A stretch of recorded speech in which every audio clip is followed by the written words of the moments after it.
And it was the first of our iron-hulled warships, built in 1859 on the River Lee, commissioned in 1860.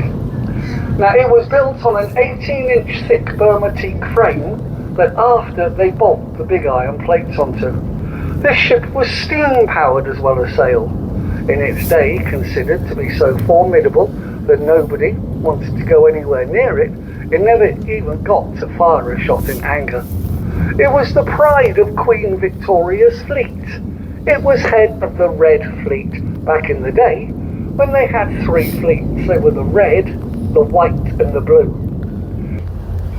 That big red brick building over there with the stone tower is called Semaphore Tower. It's home to the King's Harbour Masters. We call them captains. They have total control of every vessel's movement in and around the port, from the smallest workboats right up to the largest of the cross-channel ferries. They're always watching with their radar and CCTV, and they have Ministry of Defence police. Look, there's 1, 2, 3, 4, 5. There's 6 police boats about. Look, all keeping an eye on the aircraft carrier. Now look over to the right of that blue building. That was the waiting room of a Victorian railway station. Quite literally, it was the end of the line, or the last stop for the troop trains, supply trains, and now and again, even the occasional royal train was stopping here. So there she is then, the Prince of Wales, just returned from a NATO exercise. Now, the other aircraft carrier, Queen Elizabeth, is NATO flagship, but she's out of action at the moment. So the Prince of Wales here has taken over all of the Queen Elizabeth's duties. Now, I don't know whether this is fact yet.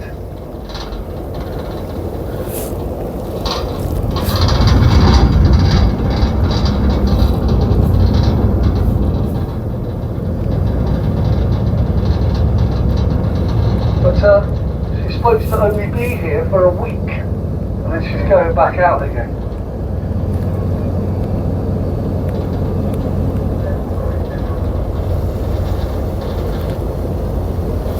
...284 metres long, 39 metres wide at the waterline, 73 metres wide up on the top deck. A full quota of aircraft. Hold on, guys.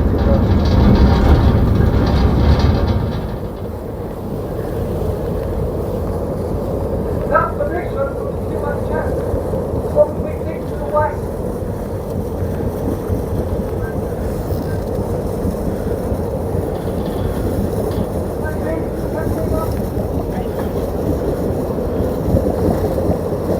Police force is just doing their job, making sure everyone's obeying the protocols for when the carriers come in and out of the harbour.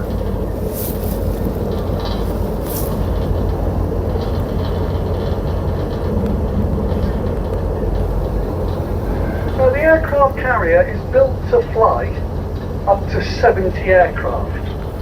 Now there'll never be that many on board there unless it's what they call it surge conditions. Now most of them will be F-35B Lightning II multi-role fighters. The rest will be all the different types of helicopter.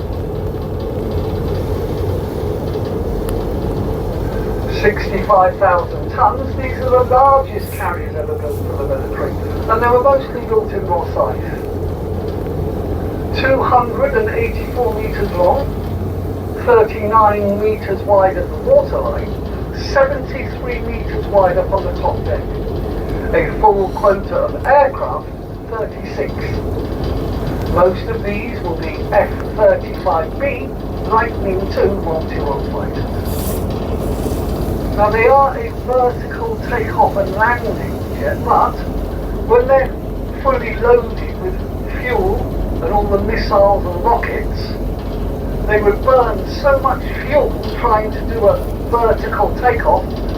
If they do a normal takeoff and use the ramp to throw themselves up in the air, it saves so much fuel. So that's why they have what they call affectionately the ski lift. The crew complement on here, 679. There's purpose-built accommodation for up to 250 Royal Marine Commando in their kit. When you add pilots, air crew and all the technicians, now we're looking at 1,600 people on board, reaching speeds of 25 knots. The operational range of these carriers is 10,000 miles. So something like here to Argentina.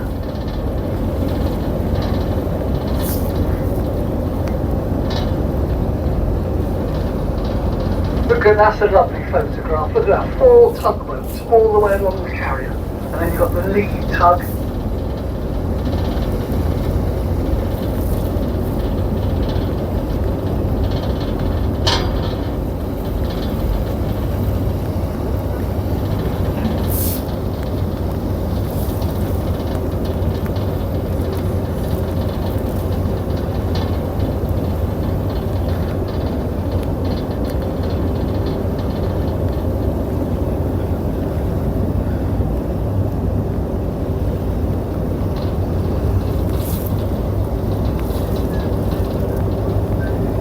Now sat over to the right of us on north corner, you can see a little warship that's been painted up, and in front of her, slightly over to the right, is another one.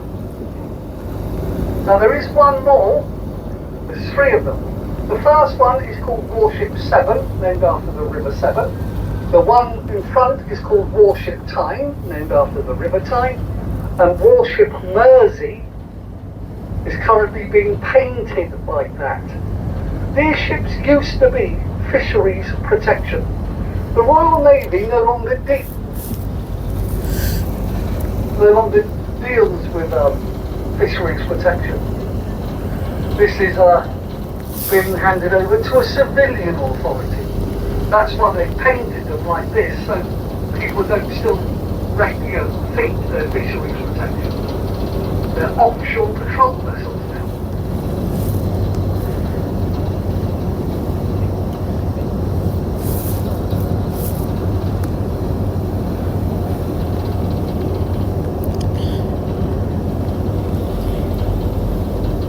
The first Portsmouth Harbour naturally was really shallow.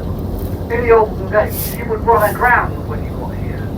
The harbour ended over at that corner. You can imagine drawing the line straight across. Because every time the tide went out, all of this side of the harbour used to totally dry away, leaving miles of mudbanks and marshlands. Back in those days, we had at our disposal thousands of Napoleonic prisoners, and we get them to dig by hand all the way through this side of the harbour. It took years. Had them digging all that out too. When they finish over there, they line the floor with bricks, they let the water flow back in, so you can keep it high tide back there no matter what's going on outside here.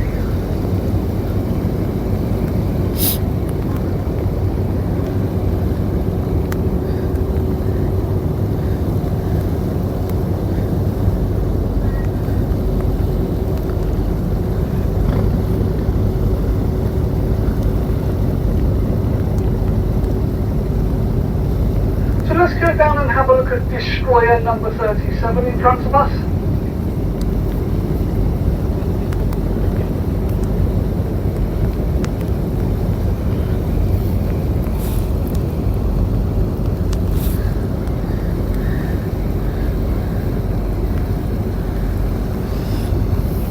Now the Navy has 6 of these destroyers, and this is HMS Duncan, this was the 6th one to be built. Now they are daring class Type 45 guided missile destroyers. The role of these ships is air defence, protect the rest of the fleet from air and missile attack. 152.4 metres long, weighing 7,350 tonnes. The crew complement 190. There's purpose for another 100 people, as generally they do carry detachments of Royal Marine Commandos around with them. So on the bow they have a fully automatic self-loading cannon. That big box that has an orange life ring on the side, that's the missile silence. They carry 48 Aster missiles. They have miniguns and 30mm cannons. Look at the grey pillboxes in the middle of the ship. There's one on either side. This is a radar-guided Gatling gun. It's called Vulcan Phalanx. It's for shooting down missiles. It fires 53 bullets per second through the barrels to shoot down the incoming missiles. On the back of the ship, you can land even the big double-bladed Chinook helicopters.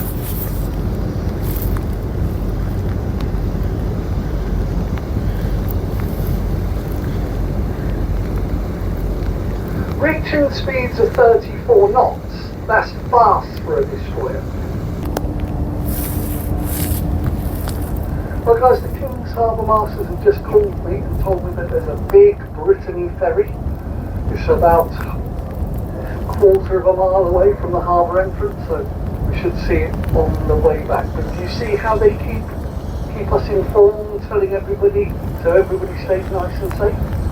Now there are divers around here. Where are they? Let's have a little look. Just go nice and slow until I spot them. They were a little bit further down. But guys, over there, look, Destroyer 35 is HMS Dragon. Look at the side of the ship, roughly halfway down. Can you see a big square? They had to cut the whole side of the ship open so they could get the old generators out, slide the new. There's 4 ships here in port, all having this stuff, new engines that go through the ship inside out, top to bottom.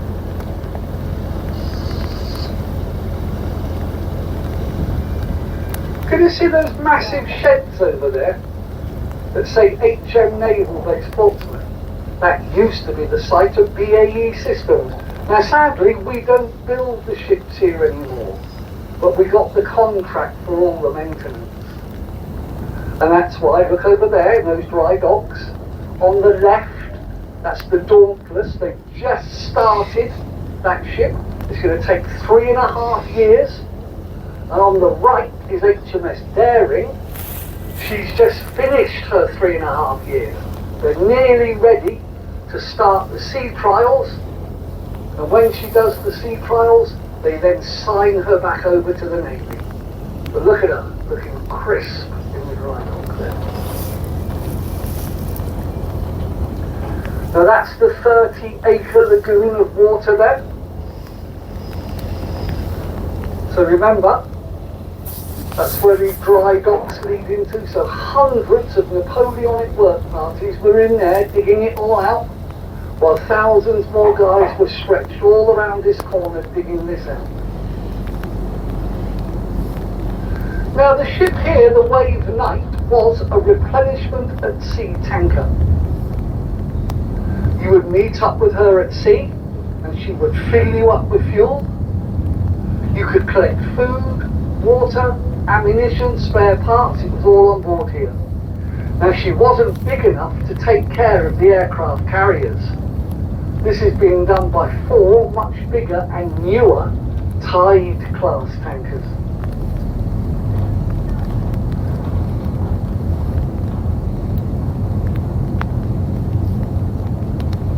Over to the right, that round stone tower was built by some of the Napoleonic guys digging out this end of the harbour.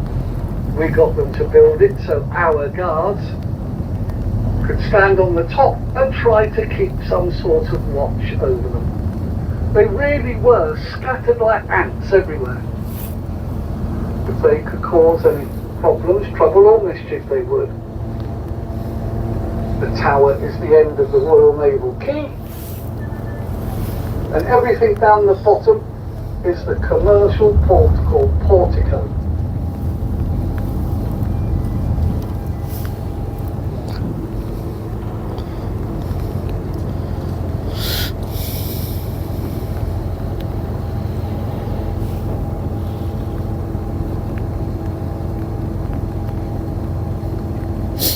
And look at this rusty old ship here, folks, the Bristol, launched in 1969. It was the only Bristol-class Type 82 destroyer ever built. It was Hong Kong guard ship for a little while, escort destroyer to the carriers during the Falklands War. For years now it sat over there on Whale Island, being used by the cadets as a training and an accommodation ship. The cadets have all passed through that big grey building, HMS Excellent, home to the Second Sea Lord, headquarters to the Navy. All of the land you're looking at there is an island. It's called Whale Island. It's really big. And it was made with all the mud and dirt the prisoners were digging out the harbour. They carted it over there and dumped it until they built that. Guys, look at this tugboat we're coming up to now with a big fat red funnel. Now, look over the front of it, straight across to the shore. There's a massive castle right opposite us now. Portchester Castle. But it was a Roman fortress. Those walls were built first in 285 AD. Years later being used by Saxons. When the Normans find it, it's in a bit of a state, so they repair it, they add on to it, they build all the buildings inside it, and they turn the old Roman fort. It's now 13.5 metres deep.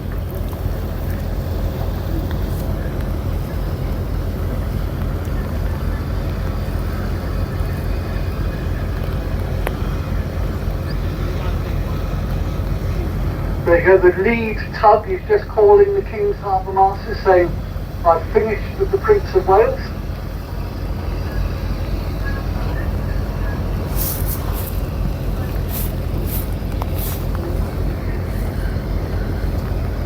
Now folks, have you spotted the two old frigates over to the right of us, look?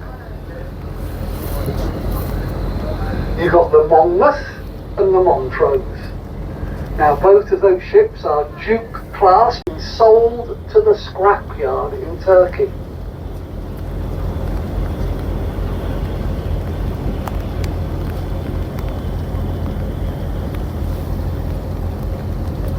The safety's been done like this, for safety. Look across to the aircraft carrier. Here comes the Normandy, look. This is the first of the lunchtime Brittany ferries. Don't worry, she'll pass down our left-hand side once we get across the other side of the harbour.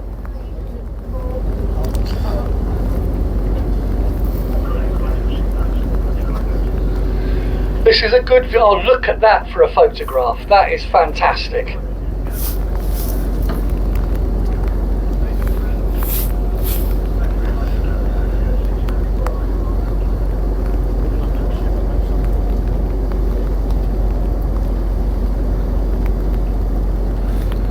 We're just going to make our way across before the Normandy. So the Normandy's had to swing out a little bit wider today because of the carrier still being pushed alongside. So I'll go that little bit extra across the harbour too.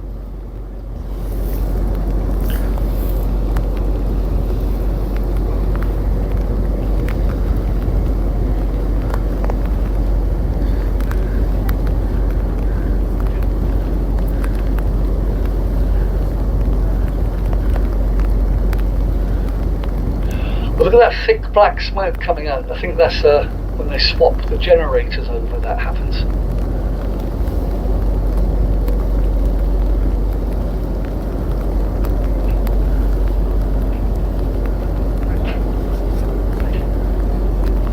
But as I'm making my way across to the other side of the harbour here, straight in front of us, covered in green bushes and trees, is Burrow Island.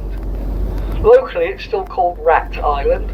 For a short time that's where they were dumping the dead bodies of prisoners who had died digging out the harbour into a pit, until it's totally overrun with rats eating the corpses. The local people were terrified. They feared the return of the plague. They commissioned the Navy to clean up the island. During the Second World War, hidden in amongst the bushes here, were homing pigeon lofts. Some of these little pigeons brought messages back over the channel from France, working for the SOE. Look behind the aircraft carrier HMS Victory, launched in 1765 at Chatham. Back in the day, this was a first-rate ship, so it was one of the finest fighting ships available. Every time you wanted to build one, you would have to cut down and destroy 100 acres of your best forest. Burial back home in his beloved England. The dilemma they have is, what are they going to do with his body? There's no fridge, and they won't possibly get back to England for months. They pickle his dead body in arm's right. It leans over to the left.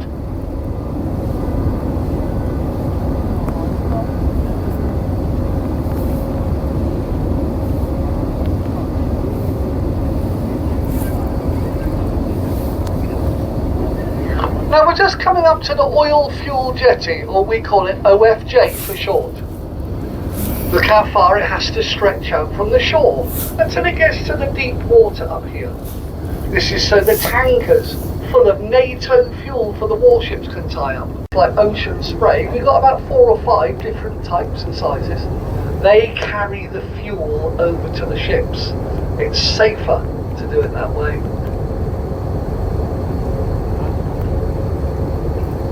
Look underneath you.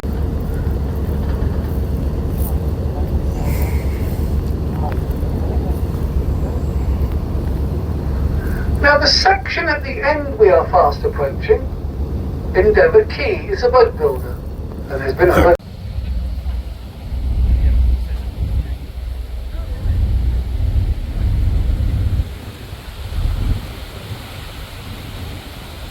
way of life, and you were very lucky if you could survive the whole 5 years of service.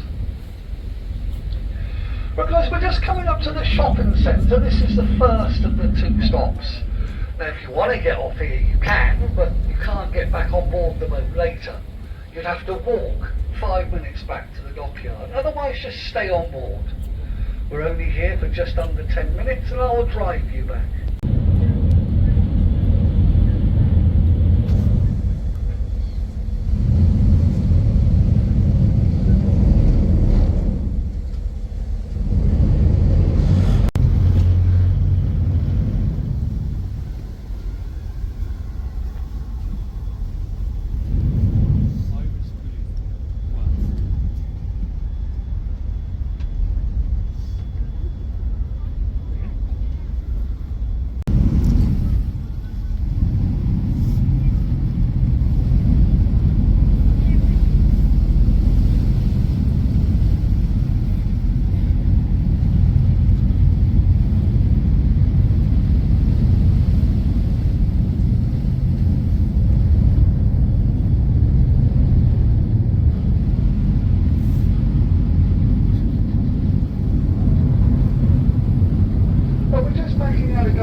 They stored all the ammunition here.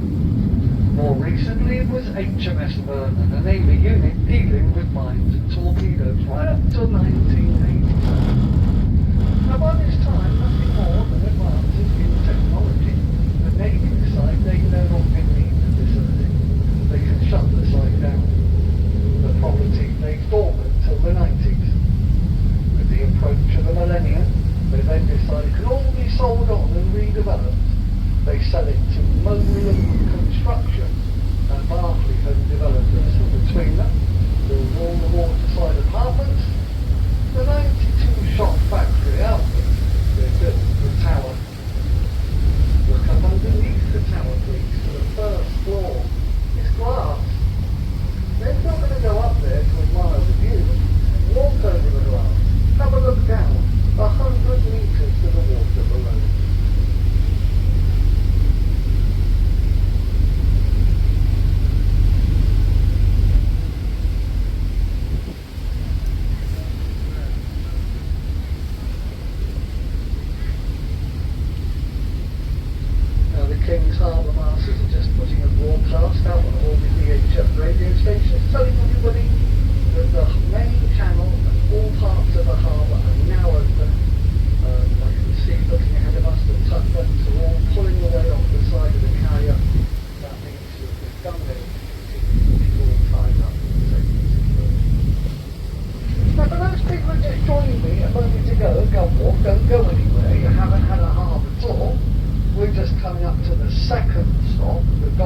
you very much for coming along with us today. We hope you've enjoyed the tour, and please take great care stepping off the vessel.